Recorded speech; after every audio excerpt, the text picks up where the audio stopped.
Hi, I'm Richard Jeffries from Newbridge Financial Services. Are you aware of what sort of costs are involved when purchasing property? We have quite a lot of numbers on this board, but in this really short video, we're going to walk through what sort of costs are involved when you buy your next property.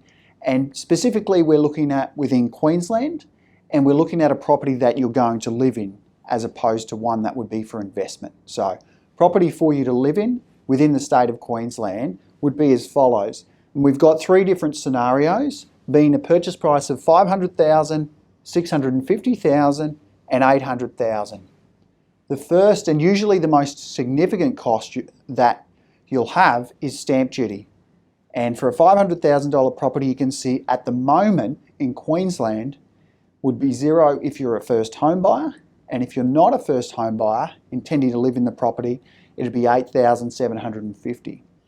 For $650,000, you can see it increases to $15,100, and $800,000 it increases further to $21,850. There isn't a specific percentage that this is worked out on, so you can find specifically what stamp duty is for a particular purchase price on our website at www.nbfs.com.au. We go then down to transfer fees, a much smaller cost that again slowly increases as the property value increases. Mortgage registration, which is usually a fixed cost.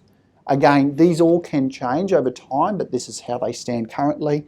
And then conveyancing fees. Now this is an approximate. It will vary for everyone depending on the solicitor or the conveyancer that you use.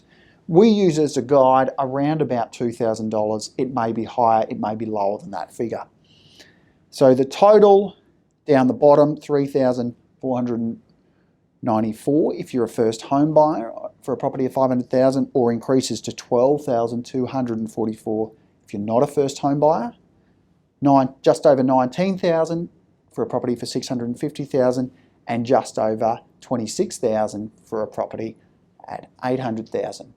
Now, a really important point to remember is that if you're aiming for a 20% deposit, you need to come up with 20% of the purchase price plus this figure. So if we looked at your goal was 20% of $500,000, that'd be $100,000 you'd need to come up with. And assuming you're not a first home buyer, you'd need the extra $12,244 on top of your $100,000. Again, these are based for properties in Queensland and are based on properties that you're going to live in. Really hope this has been of value for you. Please visit our website if you'd like more specific figures based on your circumstances. That again is www.nbfs.com.au, and thank you.